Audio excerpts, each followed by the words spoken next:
वो 35 पेज का डॉक्यूमेंट है जो पूरी की पूरी इंटरनेशनल जो WHO ने पेंडेमिक ट्रीटी दी है, इसके ऊपर डॉक्टर जोसेफ मैकॉले का एक एनालिसिस है कि इससे क्या होगा।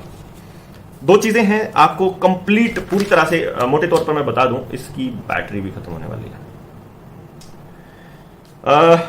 लेकिन मोटे मोटे तौर पे मैं बता दूं, जो ये ग्लोबलिस्ट कबाल है, मतलब षड्यंत्र जो चुपचाप से ये WHO को आगे करके अपना खेल खेल रहा है। सबसे पहली बात, इस ट्रीटी का सबसे बड़ा नुकसान क्या होने वाला है। कोई भी स्टेट है वो उसकी संप्रभुता, किसी भी देश की संप्रभुता के ऊपर सबसे बड़ा अटैक है ये, जिसमें संप्रभुता का मतलब क्या है कि देश के लोग अपनी जरूरतों के हिसाब से अपने नेताओं को बताएंगे कि हमारी जरूरत क्या है, और वो नेता उसके हिसाब का निर्णय लेंगे। और ये उस देश का अपने डिसीजन लेने की अपनी एक ताकत होती है। हर देश की अपनी एक संस्कृति है, उसके हिसाब से अपना इलाज की पद्धति है। तो WHO नहीं बता सकता किसी को कि तुम्हें कौन सा इलाज लेना है, लेकिन अगर ये ट्रीटी साइन कर देता है कोई देश, तो फिर ये बाइंडिंग हो जाएगा और देश के लोग और वो देश अपनी मर्जी से डिसीजन नहीं ले पाएगा। कोई भी डिसीजन अपनी मर्जी से नहीं ले पाएगा, ये ध्यान रखिएगा। अगर ये जबरदस्ती हो जाती है तो फिर आपको जो ये लगवाना भी जरूरी होगा और फिर उसका सर्टिफिकेट दिखाना भी जरूरी होगा। दूसरी बात, इसके अंदर एक बहुत बड़ी चीज जो कही गई है वो ये है कि आपकी हेल्थ इंफॉर्मेशन को सेंसर करने की पावर हम किसी को दे देंगे। यानी आपका डेटा जो है वो कंप्लीट सारा डेटा आपकी जिंदगी से जुड़ा हुआ वो हमने किसी एक संस्था को दे दिया समझो।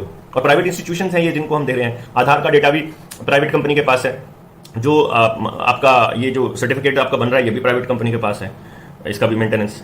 तो आप समझ लीजिए जो भी चीज़ ऑनलाइन है वो सारी प्राइवेट कंपनियों के पास है आपकी। तो ये आपका सारा इंफॉर्मेशन, सेंसिटिव इंफॉर्मेशन के पास चली जाती है तो क्या होगा।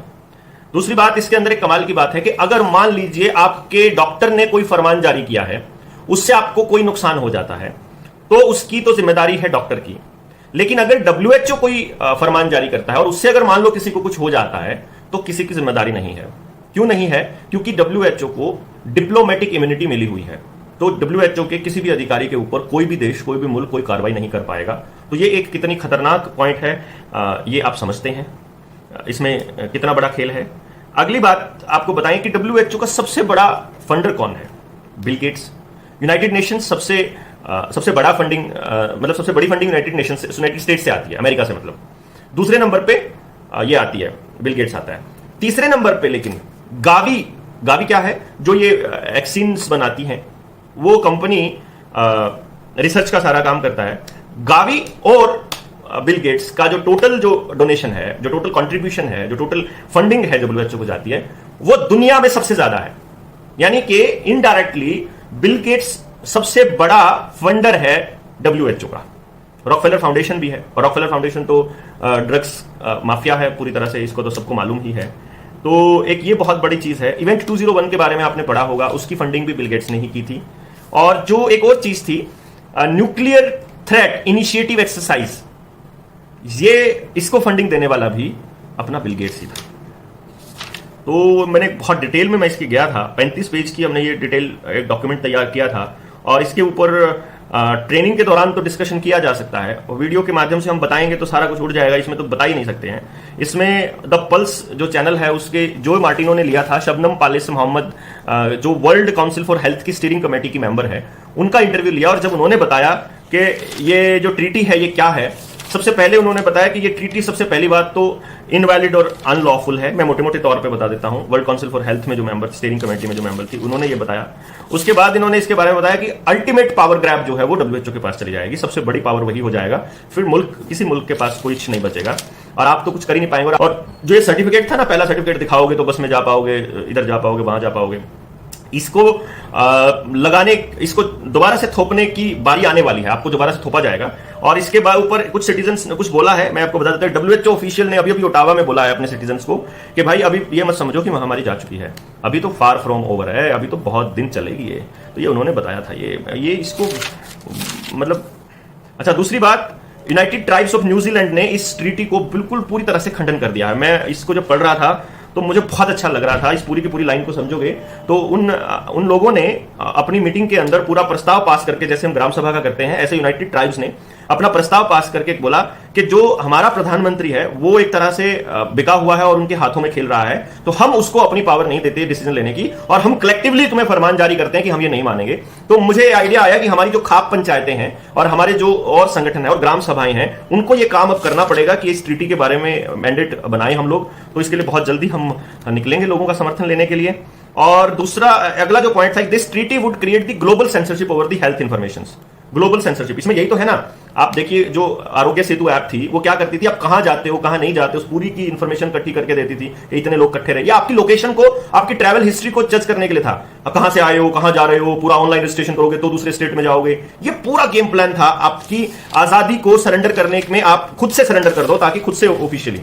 और 2019 में इस पूरे खेल का पता चल गया था। ये खेल बताऊंगा तो ये मैं पहले बता चुका हूं अपने वीडियोस में, वो डिलीट कर दिया गया था। तो ये ट्रेनिंग में ही मैं आपको बता पाऊंगा जब हम लोग ये करेंगे। और ये आने वाली अगली जो महामारियां हैं उसका भी डिटेल पूरी तरह बता रही है। जो क्लास स्वाब है, जो वर्ल्ड इकोनॉमिक फोरम का चेयरपर्सन है, उसकी एक बुक है द ग्रेट रीसेट, उसके अंदर भी बहुत सारी इंफॉर्मेशन जो मैंने निकाल करके रखी थी।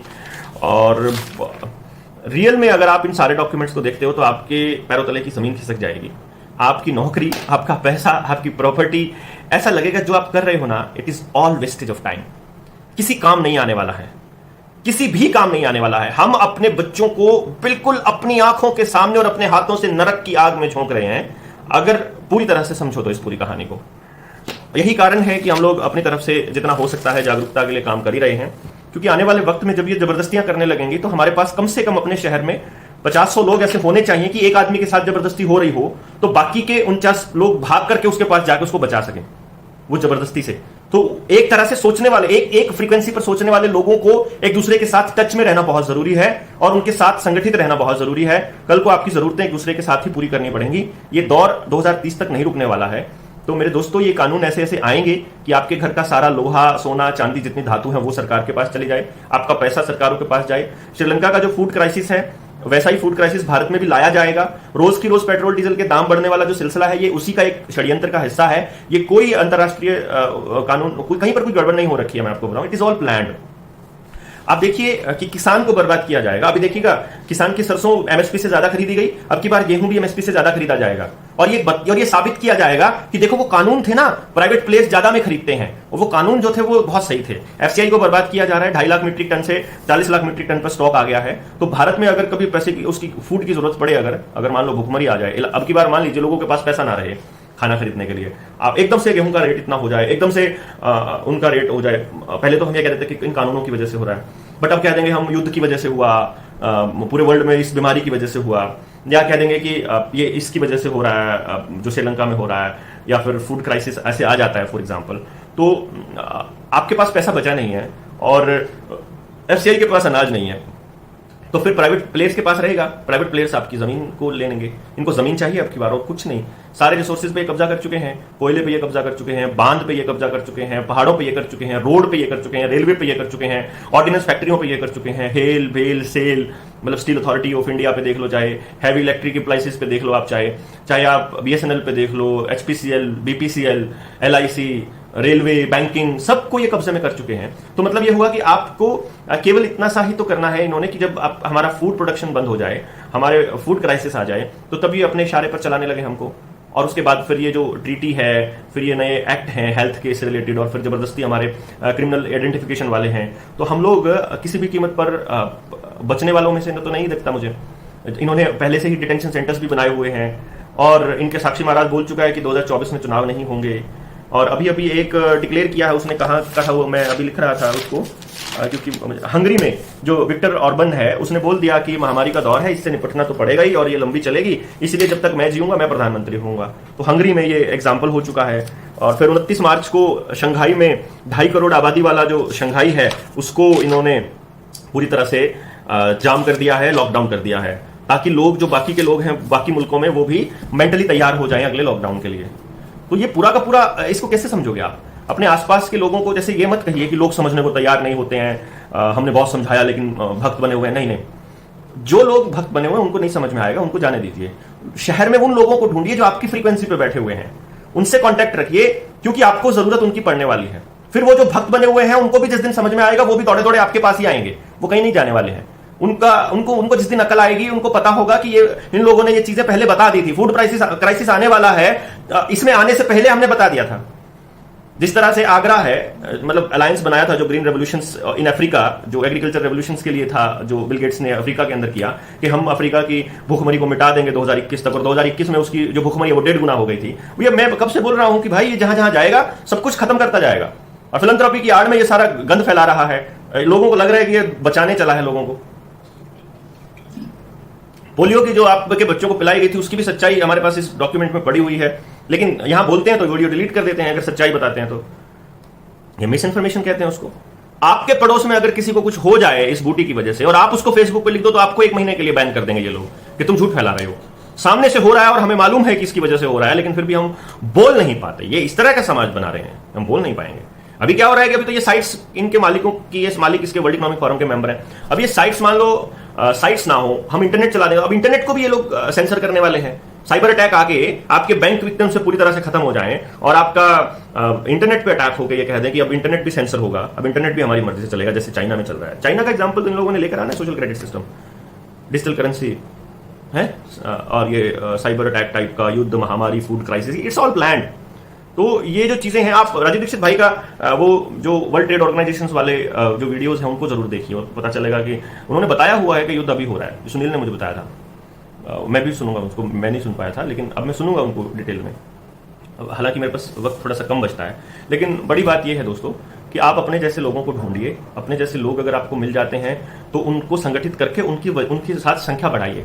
तो हम हर जिले में ऐसे लोगों को ढूंढ रहे हैं। आप अपने जिला में और जो बाकी जिले हैं उनमें भी आप अपने संगठन बढ़ाइए, और जब उस जिले की बारी आए तो उसको पता करिए। आप इस वीडियो का लिंक दोस्तों तक भेजिए, क्योंकि इन्होंने हमारी रीच इतनी कम कर दी है कि मतलब शेयर ज्यादा होते हैं और व्यूज कम होते हैं। स्टिल फिर भी हम अपनी तरफ से पूरी कोशिश कर रहे हैं। लोग इसको डाउनलोड कर सकते हैं, आप डाउनलोड करके अपनी वेबसाइट पे, अपने चैनल पे लगा लीजिए। वी डोंट केयर, कोई दिक्कत नहीं है। हम इंफॉर्मेशन लोगों तक जाना जरूरी है, कोई जरूरी नहीं है कि हमारे ही चैनल पे चले या हमारी व्यूज बने, ये कोई पर्पस नहीं है। पर्पस है जानकारी।